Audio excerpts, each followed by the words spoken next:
Well, it's Sunday. This is Mike Lodge. I am the business advisor. I woke up this morning, looked outside. It was cloudy, and now it's sunny outside. And blue skies are starting to appear, so the gloom is burning off. But it's Sunday. It's a happy Sunday. So to all of you out there, happy Sunday. One of the things that I have noticed is that there are a lot of religions out there. I'm going to do a Sunday podcast, okay? So there's going to be some religious remarks. But there are a lot of religions out there. Some are good, some are evil. Some are things that probably you don't even want to get next to or near. But there's a lot out there. And I saw a podcast this morning where the I guess the elder of the church or the minister of the church, and I couldn't see her face, all I could hear was her voice. And she was making all of the white individuals apologize for what they've done to the blacks. And I thought, is this Christ-like or is it wokeness? And my feeling is that it's wokeness.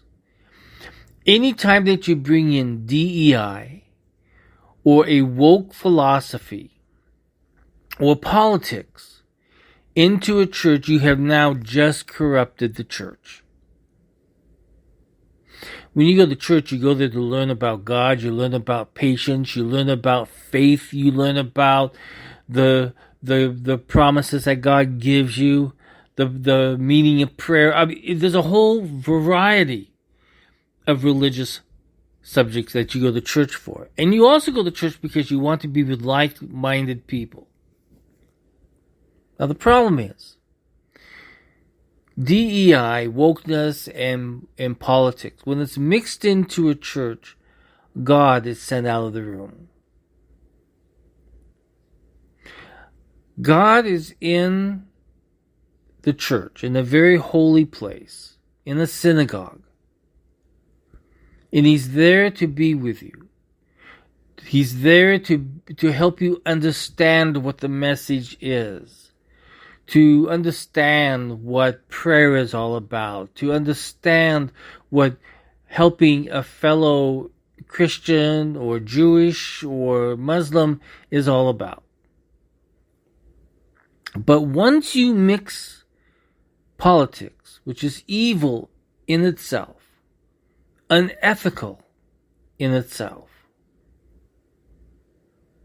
God is no longer there. I don't know if you remember the story of when all of the Pharisees and everybody was there at the synagogue, and there were people trying to sell stuff on the steps of the synagogue, and he got very, very upset. And he started throwing money tables across the room, and he got really upset because the synagogue had been corrupted by the politics of the Pharisees and the politics of people out trying to make money off of sins and the forgiveness of sins.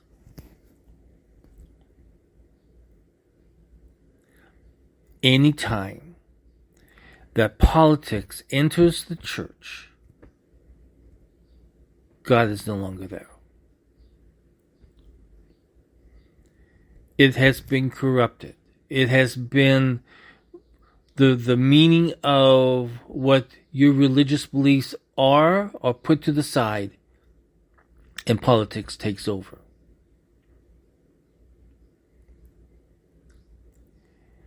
It's a sad situation to see, and I've heard it so many times, especially when politicians enter into a church, and instead of delivering a spiritual message, they go into the politics, and politics just corrupts the church.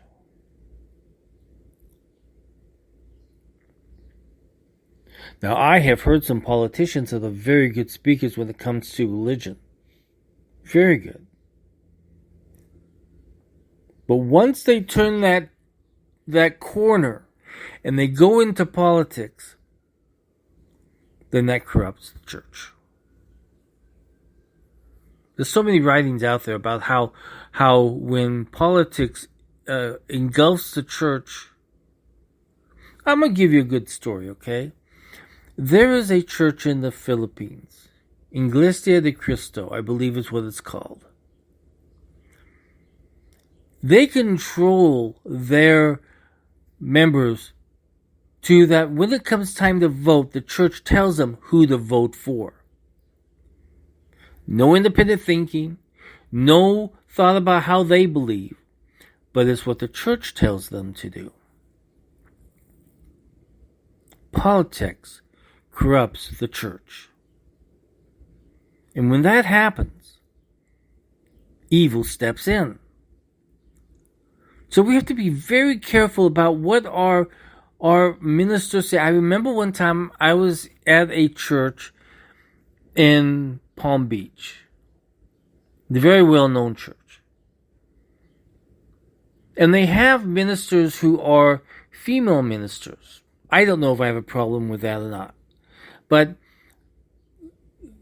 I have heard some very good sermons from female ministers. But when they get up and they begin to give a political essay, then I have a problem with it. I was at church one time where that happened. And I was very surprised. I got up and walked out because I did not want to hear politics inside my church.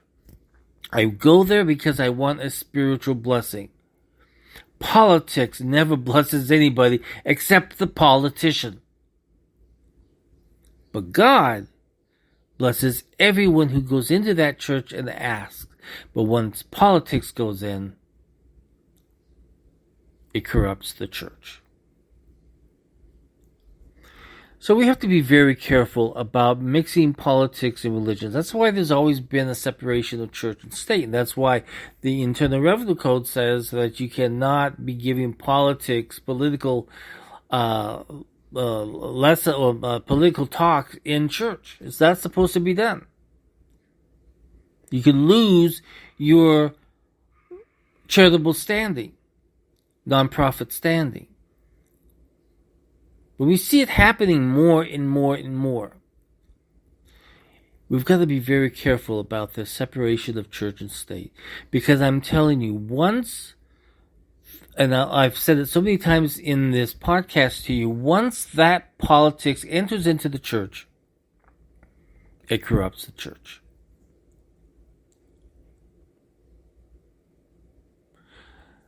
That's my podcast today.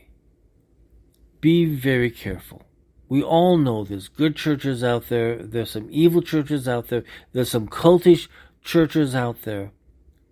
And once it becomes corrupted by politics or by the church telling you how to vote for political standings or people, we have a problem. There needs to be a clear separation of church and state. Now, I'm going to tell you how I feel about prayer in school. I think that should be a private situation. Here's the problem. Once you bring it into the school, who is going to dictate what prayers can be said, what religions can be done? We've already had that problem when Muslims have their prayer rooms in some of these schools.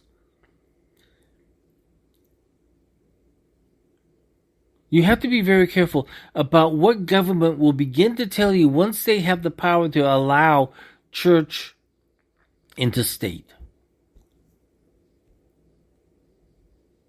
We have to be very careful about this. So when we think about church and state, once church has power, and they know that they can control that power through religion, we have a problem.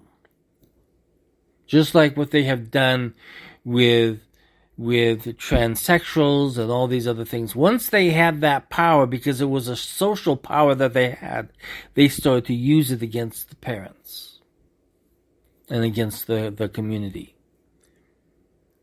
We have to be very careful about letting evil into areas where people are susceptible. Church, in schools, in synagogues, in temples, in cathedrals, in the church around the corner of Texas, whatever it may be, wherever it may be. Once they allow corruptive thoughts of politics into the church, we have a problem. And I'm going to end it right there. I want everybody to go out and have a happy Sunday. I want you to call a friend and go get a cup of coffee and catch up on good times or bad times, or just listen. But enjoy your Sunday. This is Mike Lodge. I'll talk with you soon. God bless everyone. Bye-bye.